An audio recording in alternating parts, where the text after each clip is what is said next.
बोली श्री वृंदावन बिहारी लाल की जय हो। तो यहाँ पर कहने का भाव आता है, जब संपाति जी महाराज ने बताया कि मैं देख सकता हूँ और राम जी का ये प्रिय कार्य जानकी जी को खोज करने का कार्य वही जानवर करेगा जो ये 100 योजन जो सागर है इस सागर को लांग जाएगा।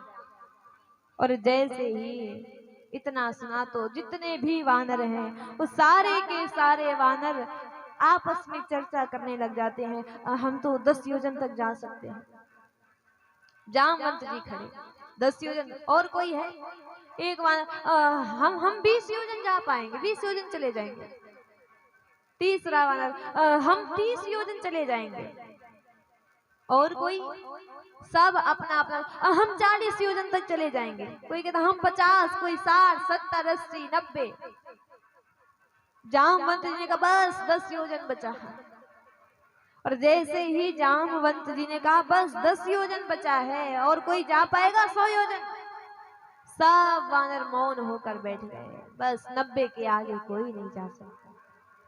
और जब कहा 90 के आगे कोई नहीं जा सकता, तो जो 90 वाले थे वो कहते हैं कि यदि कोई नहीं जा सकता है तो 90 योजन तक तो हम ऐसे ही चले जाएंगे, फिर 10 योजन बचेगा, तैर करके पार कर जाएंगे, जानकी जी को देख के आएंगे। जामवंत जी ने कहा ये कोई बच्चों का खेल नहीं कि ऐसे पार कर जाओगे, कोई है?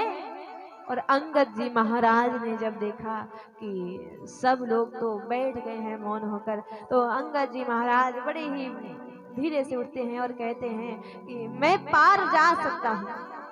कि अंगद कही जाऊं मैं पारा, अंगद कही जाऊं मैं पारा, मैं पार जा सकता हूँ, लेकिन वहां से वापस आऊंगा या नहीं आऊंगा ये संशय हो रहा है, थोड़ा सा संशय होता है। क्यों?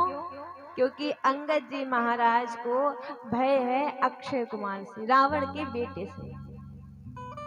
जब साथ में ही विद्या ग्रहण करते थे, पढ़ते थे, तब अंगद जी महाराज बहुत झगड़ा करते थे। और एक दिन जब झगड़ा किया, अक्षय कुमार को मारा, तो अक्षय कुमार रोता गुरुजी के पास पहुंच करके बुलाना दे दिया, शिकायत कर दी। तब गुरुजी ने गुस्से में यहाँ करके कह दिया, अंगद बार बार मारते हो, और अगर एक बार अक्षय कुमार ने क्रोधित हो करके तुम्हें मार दिया तो जैसे तुम पर प्रहार करेंगे तो तुम्हारे प्राण चले जाएंगे, जीत नहीं पाओगे। इसीलिए कह रहे हैं कि मैं जा तो सकता हूं लेकिन वहां से आऊंगा, इसमें थोड़ा सा संशय है, थोड़ा संशय हो रहा। इसीलिए हनुमान जी महाराज जब गए तो सबसे पहले अंगद जी पर जो हो कष्ट था, अक्षय कुमार का ही वध किया था। सब अपना अपना बल बता रहे। जामवंत जी ने कहा अंगद तुम जा भी सकते तो भी हम जाने नहीं देते, सब तो यहाँ पर है लेकिन हनुमान नहीं दिख रहे, हनुमान कहाँ है? और जैसे देखा कि हनुमान नहीं दिख रहे, हनुमान कहाँ है, तो चारों ओर देखा गया, सबसे अलग हनुमान जी महाराज झाड़ियों के पीछे बस सिया राम सिया राम सिया राम सिया राम कहते, सीताराम सीताराम सीताराम कहते रहते वो। जामवंत जी गए और जामवंत जी ने कहा कि हनुमान सब अपना अपना बल बता रहे हैं, कुछ तुम भी बताओ तुम्हारा बल। अरे तुम तो ऐसे चुप बैठे हो, पवन के पुत्र हो तुम, और पवन के पुत्र हो करके ऐसे मौन हो करके बैठे हो। कि कहीं ऋक्षपति सुनो हनुमाना, कहीं ऋक्षपति सुनो हनुमाना, का चुप साधी रहे हो बलवाना, का चुप साधी रहे हो बलवाना, पवन तनय बल पवन समाना, पवन तनय बल पवन समाना, बुद्धि विवेक विज्ञान निधाना, बुद्धि विवेक विज्ञान निधाना। इतनी प्रशंसा कर दी गई। अरे आपके समान बलवान कौन है? पवन के बेटे हैं आप, इसीलिए पवन के समान आपका वेग है। फिर भी हनुमान जी महाराज बस सीताराम सीताराम सीताराम सीताराम कह रहे। यहाँ तक कि कह दिया कि संसार में ऐसा कौन सा काम है जो आप कर ना पाए। कवन सुकाज कठिन जग माही, कवन सुकाज कठिन जग माही, कवन सुकाज कठिन जग माही, कवन सुकाज कठिन जग माही, जो नहीं होए तात तुम पाई, जो नहीं होए तात तुम पाई, जो नहीं होए तात तुम पाई। आज यहाँ पर जैसे ही कहा कि ऐसा संसार में कौन सा काम है हनुमान जो तुम कर ना पाओ। अरे संसार में जितने काम है वो तुम ही कर सकते हो, लेकिन फिर भी बैठे रहे। अंत तो गत्वा जामवंत जी को कहना पड़ा कि तुम्हारा अवतार ऐसे काम करने के लिए नहीं हुआ है, राम जी के काम करने के लिए हुआ है। राम काज लगी तवे अवतारा, राम काज लगी तभी अवतारा, राम काज लगी तवे अवतारा, राम काज लगी तभी अवतारा, सुनत ही भयाओ पर्वताकारा, सुनत ही भयाऊ पर्वताकारा, कनक बरन तन तेज विराजा, कनक बरन तन तेज विराजा, मानहु अपर गिरिन कर राजा, मानहु अपर गिरनि कर राजा, सिंहनाद करि बारहि बारा, सिंहनाद करि बारहि बारा, लीलहि नाभौ जल निधि खारा, लीलहि नाभौ जल निधि खारा, सहित सहाय रावण ही मारी, सहित सहाय राम नहीं मारी, आनहु यहाँ त्रिकूट उपारी, आनहु यहाँ त्रिकूट उपारी। जामवंत मैं पूछूं तो ही, जामवंत मैं पूछूं तोहि, उचित सिखावन दीजहु मोहि, उचित सिखावन दीजहु मोहि, उचित सिखावन दीजहु मोहि। जामवंत जी के द्वारा आज जैसे ही हनुमान जी को उनका बल याद दिलाया गया है। अरे संसार में ऐसा कौन सा काम है जो आपसे ना हो। राम जी का काम करने के लिए ही आपका अवतार हुआ है। और जैसे ही हनुमान जी महाराज ने सुना कि राम जी का काम करने के लिए हनुमान का अवतार, वैसे ही हनुमान जी महाराज सिंहनाद करते हुए खड़े हो जाते हैं। देखते ही देखते ऐसा विराट स्वरूप किया है मानो दूसरा सा पर्वत ही कोई विशाल खड़ा हो। स्वर्ण के समान कांति वाला उनका शरीर है। इतना क्रोध में आ गए, जोश में आकर के हनुमान जी कहते हैं, यदि आप कह दें तो मैं पूरी की पूरी लंका नगरी को नष्ट करके यहाँ पर आ जाऊंगा। यदि आप कह दें कुल सहित मैं रावण को मार करके चला आऊंगा। यदि आप कह दें तो पूरा पर्वत उखाड़ करके फेंक दूं। यदि आप कह दें तो इस समुद्र को ही सोख जाऊं। और जैसे इतना सब कहा, सब वानर बड़े खुश हो गए। हाँ हाँ हनुमान जी महाराज, और कुछ करने की जरूरत नहीं है, ये समुद्र ही है, इसको पी जाइए, सूख जाइए। समुद्र आप पी गए, सूख गए तो सारा का सारा समस्या जो है वो समस्या समाप्त हो जाएगी। हम सब फिर चलेंगे जानकी जी की खोज करने। पी जाइए समुद्र को। लेकिन हनुमान जी महाराज कहते हैं कि नहीं, तुम सब मौन रहो। जोश जोश में तुम सब क्रोध में आ करके क्या कह दो। हनुमान जी महाराज सब कुछ कर सकते हैं, लेकिन फिर भी यहाँ पर देखिए सुंदर कांड में जो चौपाई है, तो वो चौपाई कितना सुंदर एक संकेत, एक संदेश देती है। हनुमान जी महाराज ने जब पूछा कि मैं और किसी से नहीं, मैं जामवंत जी आप सबसे बड़े हैं और आप बड़े हैं तो आप ही बताइए कि इतना करहु तात तुम जाहि। जामवंत जी ने सीधा कह दिया और कुछ नहीं करना। कि सीत ही देखी कहूँ सुधिया गया। और कुछ नहीं करना है, केवल यहाँ से जाना है और जा करके जानकी की खोज करनी, खोज करके आना है। और जैसे ही इतना कहा, उचित सिखावन कहा था कि जो उचित हो हमारे लिए वो कहना। जामवंत के वचन सुहाए, केवल सुने नहीं है, सुहाए हैं, मन को भी भाए हैं। विचार कर लीजिए, जहां पर बड़ों का सम्मान होता है वहीं पर तो सुंदर कांड होता है। वहां जितने कांड होंगे, जहां बच्चे बड़ों से पूछ करके कोई काम करते हैं, वहां कभी भी गलत काम नहीं होते। वहां जितने भी काम होंगे, जितने कांड, वो सब सुंदर सुंदर ही होते हैं। दूसरा संत ये भाव देते हैं कि इस कांड में हनुमान जी महाराज ने जानकी जी की पहली बार छवि देखी, पहली बार दर्शन माता का किया है। जानकी जी को लंका में हनुमान जी महाराज जैसे संत ने राम कथा सुनाई है, ये सुंदर कांड है। विभीषण जैसे संत को भी हनुमान जी महाराज ने भगवान से मिला दिया, इसलिए ये सुंदर कांड है। कोई संत कहते हैं कि जो भक्ति रूपा जानकी जी जो अलग हो गई थी भगवान से, हनुमान जी महाराज ने मुद्रिका देकर, चूड़ामणि दे करके एक दूसरे का संदेश दिया है, कुशलता बताई है, इसलिए सुंदर कांड है। ना जाने कितने राक्षसों को मार करके हनुमान जी महाराज ही तो गए थे। तो हनुमान जी जब चले तो देखिए, देवता भी कम नहीं है, वो भी बहुत परीक्षाएं देते हैं। बल की, विवेक की, बुद्धि की, ज्ञान की परीक्षा लेने के लिए सुरसा को भेज दिया। और जब सुरसा को भेजा तो यहाँ पर हनुमान जी महाराज जा ही रहे थे कि सुरसा आ गई। और सुरसा ये सर्पों की माँ है।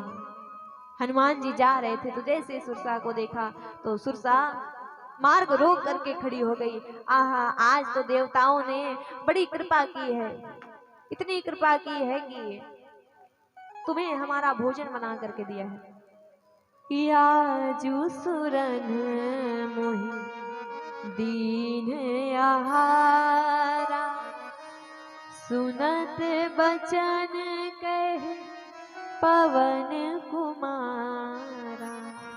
जैसे सुरसा के ये बात सुनी कि आज देवताओं ने मुझे आहार दिया है, और आहार नहीं आहारा दिया है, इसीलिए आज मैं तुमको भक्षण करूंगी।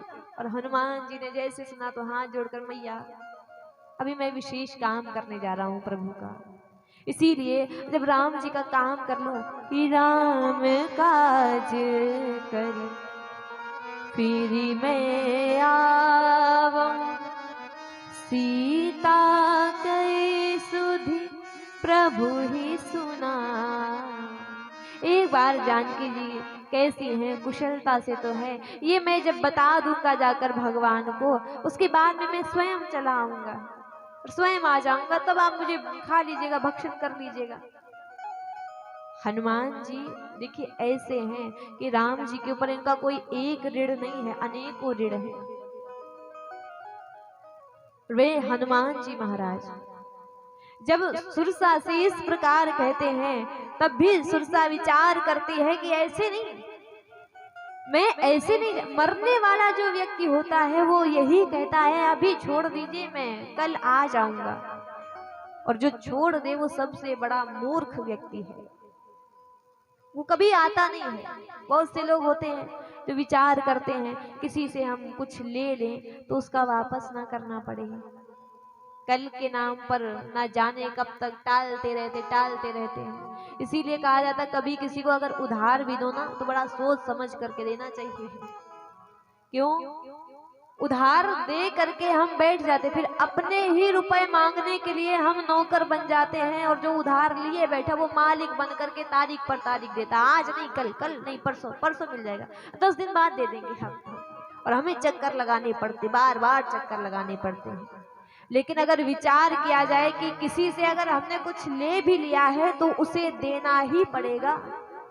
जैसे एक सेठ जी थे, तो वो सेठ जी बड़े दयालु थे, इतने दयालु वो सेठ जी कि कोई भी आता तो कह देते, वो सीधा कह देते थे जिसको भी उधार चाहिए तो हमारे पास आ जाए और ले जाए हमसे, हम दे देते, उधार दे देते हैं, काम चल जाए तुम्हारा। होता क्या था कि कुछ लोग ऐसे थे जो कहते कि सेठ जी उधार तो चाहिए, लेकिन सेठ जी जब देते उधार तो कहते थे कि इस जन्म में दोगे कि अगली जन्म में दोगे, इस जन्म में दोगे उधार चुकाओगे कि अगले जन्म में। जो सज्जन लोग होते थे वो तो कह देते थे कि सेठ जी यदि आप कृपा करके सहायता कर देते तो इसी जन्म में आपका उधार चुका देंगे। कुछ चतुर लोग होते हैं जो ठग होते हैं, वो दूसरों को छल करके अपने आप को बड़ा चतुर समझते हैं। वो कहते हैं सेठ जी उधार तो आप दे दीजिए, लेकिन इस जन्म में नहीं, अगले जन्म में चुकाएंगे। सेठ जी दे देते, जो मुनीम जी उनके थे तो वो रजिस्टर में चढ़ा देते कि ये अगले जन्म में उधार चुकाएंगे। उन सेठ जी की ऐसी दयालुता की चर्चा बड़ी दूर दूर तक। एक चोर ने जब ये सुना कि बड़ा मूर्ख सेठ है, ये ऐसे दान देता है, ऐसे उधार देता है कि इस जन्म में दोगे कि अगले जन्म में। अरे मनुष्य इस जन्म में तो देता नहीं, अगले जन्म का क्या विश्वास। लेकिन वो चोर आया, वो तिजोरी देखना चाहता था इनके पास धन कितना है। तो एक दिन चोर आया और बोला सेठ जी थोड़ा सा कुछ उधार चाहिए, कुछ आवश्यकता है। अच्छा कितना चाहिए? इतना इतना चाहिए। मुनीम जी ने पूछा तो इस जन्म में देंगे कि अगले जन्म में? अगले जन्म में देंगे, इस जन्म में नहीं दे पाएंगे। अच्छा। सेठ जी ने कहा दे दीजिए, चढ़ा दीजिए। रजिस्टर पर चढ़ा दिया गया, सामने तिजोरी खोली गई तो उसमें जो जितने पैसे उसे चाहिए थे निकाल कर सेठ जी ने दे दिए। चोर ने तिजोरी देखी तो पूरी की पूरी ऊपर तक गड्डियों से भरी पड़ी, पैसे से भरी। अब चोर विचार कर रात को ही सारे के सारे पैसे मैं ले जाऊंगा। गया जहां पर तबेला, जहां भैंसे बंधी हुई थी, वहां पर जाकर के छिप गया। अब देखिए कुछ ऐसा भगवान का नियम होता है कि वो चोर पशुओं की भाषा समझता था, जो बातें करते थे वो समझता था। तो जब छिप करके बैठा तो यहाँ पर दो जो भैंसें बंधी हुई थी, तो वो दोनों भैंसें आपस में बात कर रही थी, एक दूसरे से बात करें। एक भैंस बोली सखी आज ही आई हो तुमने भी उधार ले रखा था क्या सेठ जी से? बोली हाँ पिछली जन्म में हमने उधार ले रखा था, सो अब हमने उनसे कह दिया था कि बोली सियावर रामचंद्र की। तो वो एक भैंस कहती कि हमने ना सेठ जी से उधार ले लिया था और उनसे कहा था कि इस जन्म में नहीं, अगले जन्म में उधार हम चुकाएंगे आपका। सो इसीलिए अब वो समय आ गया है, आज ही मैं आई हूँ। अब मैं जितना जब तक होगा उधार इनका दूध दे करके चुकाऊंगी। तुम कब आई? दूसरी भैंस मुझे 3 साल हो गए हैं, मैंने इतना उधार लिया था, इतना उधार लिया था कि आज 3 वर्ष हो गए हैं दूध देती हूँ और सेठ जी वो दूध बेच देते हैं, उससे वो जितना धन होता तो धीरे धीरे कर्जा उतार रही हूँ मैं अपना। चोर ने जैसे सुना कि उधार लेके अगर तो चाहे इस जन्म में दो और चाहे अगले जन्म में आप दो, लेकिन उधार चुकाना ही पड़ेगा। इससे अच्छा है कि ये मनुष्य अवतार, मनुष्य जो शरीर प्राप्त हुआ है तो यही इस शरीर में ही हम कुछ अच्छे काम करके उधार चुका दें, नहीं तो हमें भी कहीं बैल बन करके हल ना चलाना पड़ जाए इनके खेत में। दौड़ करके वो चोर गया, जितना भी लिया था वो सब कुछ सेठ जी को दे दिया। ये महाराज ये अपना सेठ जी धन पकड़िए और हमारा जो नाम लिखा आपके रजिस्टर में वो काट दीजिए। कहने का भाव है हम किसी के साथ अच्छा करें या बुरा करें, चाहे किसी को सुख दें या दुख दें, एक समय ऐसा, ये दुनिया गोल है, हम सामने वाले को जो देते हैं वो घूम करके एक दिन हमें भी दुगना हो करके वापस मिलेगा। ये नियम है, ये प्रकृति का नियम। सुख के बाद दुख आता है तो दुख के बाद सुख आता है। हनुमान जी महाराज सुरसा से कहते हैं कि माँ यदि आप चाहती हैं कि ऐसे ही हम ना जाएं तो अपना मुख खोलिए, आप मुझे खाना चाहती हैं ना। तो जैसे ही कहा कि अपना मुख खोलिए तो यहाँ पर जैसे ही हनुमान जी महाराज ने 10 योजन अपना शरीर बना लिया तो दुगना विस्तार करके सुरसा ने अपना मुख खोल दिया। और जैसे जैसे सुरसा मुख खोलती जाए वैसे वैसे हनुमान जी महाराज अगर 16 योजन के तो वो 32 योजन, जैसे जैसे हनुमान जी अपने शरीर का आकार बढ़ा रहे हैं वैसे वैसे सुरसा मुख खोले जा रही है। और समय वो आया जब 100 योजन, 1 योजन मुख, योजन भर का मुख खोल दिया कि योजन भरते ही बदनु पसारा, योजन भरते ही बदन पसारा,